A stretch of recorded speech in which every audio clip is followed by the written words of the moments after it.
তার এগেনস্টের হিস্ট্রি খুবই ব্লিক, মানে ভয়ঙ্কর। আমাদের হিস্ট্রি যদি পড়েন, আমরা যে ডিসইলিউশনমেন্ট, এই ডিসইলিউশন পর পুরো একটা ডিকেড আমরা খতমের রাজনীতি করেছি।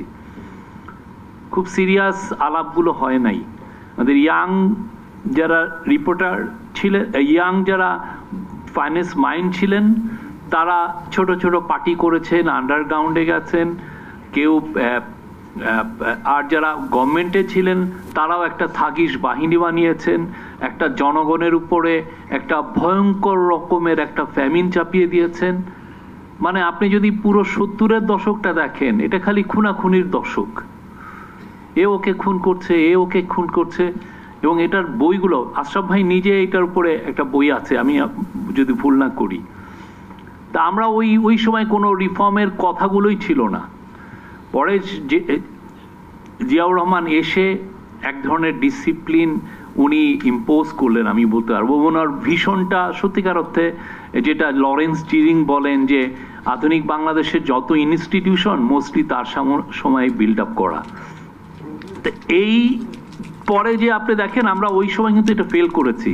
খতমের রাজনীতির কারণে আমাদের ফাইন্যান্স মাইন্ডরা আমাদের সামনে কি ভীষণের বাংলাদেশ চাই সেটা নিয়ে ডিবেটই হয় নাই। জাস্ট 15 বছরের মধ্যে আমরা কেয়ারটেকার সিস্টেম কন্ট্রোভার্সিয়াল করে ফেলেছি। কোনো ধরনের আমাদের, মানে এটা দুইটা পার্টি প্রথমটা ঠিক মতো করার পরে পরের ইয়েতে এসে সবাই রেসলেস হয়ে পড়লেন যে না, এই জায়গাটায় আমরা আমাদের মানে 65% পর্যন্ত বিদ্যুৎ বিল সাশ্রয় করে আপনাকে রাখে প্রশান্তিতে। ওয়ালটন ফ্যান হাওয়া বদলে দেয়। আমরা যেভাবে কেয়ারটেকার গভর্নমেন্টে যাচ্ছি, আমরা আমাদের মতো করে আমরা এটাকে গড়ে নিব, সেটার ক্ষেত্রে এই সমস্যাটা তৈরি হয়। এবং পরবর্তীতে হাসিনা তো পুরো এটাকে কবরে ঢুকিয়ে দেন। পরবর্তীতে আমরা দেখেছি চিফ জাস্টিসের প্রতি কি করা হয়েছে, যতগুলো বিচার দেখেন, বিচারগুলো কি হয়েছে, কিছুই হতো না।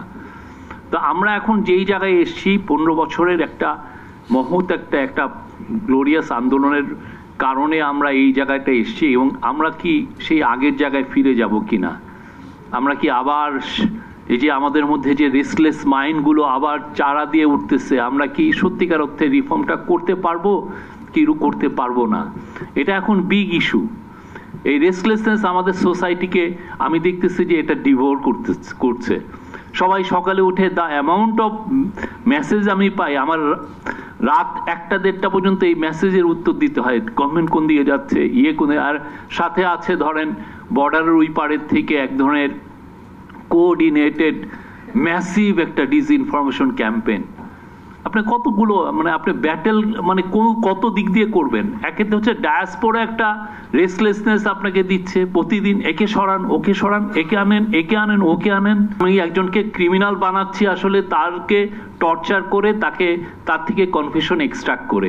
আপনি প্রত্যেকটা 72 থেকে এই 2024 পর্যন্ত যতগুলো সিরিয়াস মামলা আছে, ক্রিমিনাল কেস আছে, প্রত্যেকটার আপনার ভার্ডিক্ট এসছে বা রেজাল্ট আসছে থ্রু সাম সর্ট অফ টর্চারের মাধ্যমে।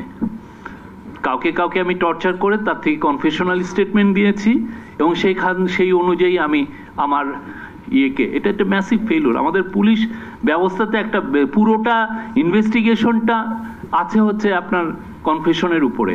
আর কনফেশন করতে এমনও দেখা গেছে যে আপনি দুইজনকে মেরে বলে এই তুই এই মেয়েকে মেরেছিস, ওরা এত টর্চারের ফলে রাজিও হয়ে গেছে, হ্যাঁ আমরা ওকে মেরেছি।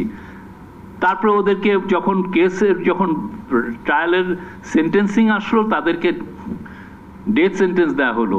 এটা 6 মাস পরে ডেথ সেন্টেন্সের 6 মাস পরে ওই মেয়ে এসে হাজির, অথচ তাদেরকে জোর করে বলানো হয়েছে যে এই মেয়েটা। এবং এটা কিন্তু একটা না, সবগুলো দেখেন আপনি ইদানিংকার যতগুলো বড় বড় কেসগুলো দেখেন, এগুলো তো এগুলো নিয়েও তো ডিবেট হওয়া উচিত। আমরা কি আমাদের তো রুল অফ ল তো তৈরি করতে হয়। আমরা শুধু কনস্টিটিউশনাল ডিবেটগুলো করছি বা জুডিশিয়ারি ডিবেটগুলো, অন্যান্য ইলেকশন কমিশনের ডিবেটগুলো করছি, তো আমাদের পুলিশ ব্যবস্থা কি চাই? আমাকে যে ফ্রেমিং করা হচ্ছে, বেশিরভাগ ক্ষেত্রেই তো আমাকে টর্চারের মাধ্যমে ফ্রেমিং করা হচ্ছে। এইগুলো তো আসে। আমি পুলিশের ইনভেস্টিগেশনটা কতটুকু আমি বলতে পারি যে আমি বেটার একটা পুলিশ ইনভেস্টিগেশন হচ্ছে, তো আমরা এই জন্য যে 6টা কমিশনের কথা হয়েছে, আমরা আশা করছি ইজি পার্টটা যেটা সেটা শেষ হবে 31শে ডিসেম্বর।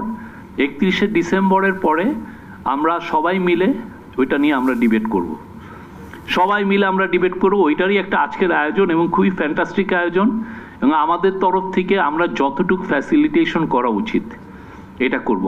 অনেকে বলছেন যে এত আয়োজন, এতটুকু রিফর্মের কি দরকার, আপনারা ইলেকশন দিয়ে চলে যান।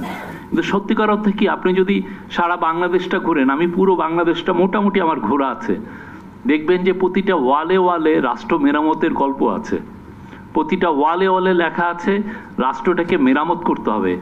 আমরা যদি রাষ্ট্র মেরামতের কোনো আয়োজন না করে, কিছু না করে আমরা চলে যাই, আমাদেরকে এই জেনারেশন বলবে যে তোমরা আমাদেরকে কাঠগড়ায় দাঁড় করাবে, বলবে যে না আমরা কিছুই করি নাই।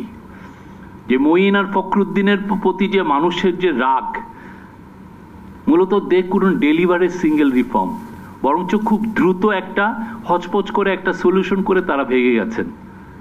আমরা এখানে থাকতে চাই, আমি এখানে পারলে জেলে পচে মরতে চাই, তাও আমরা চাই যে এখানে একটা ভালো রিফর্ম হোক।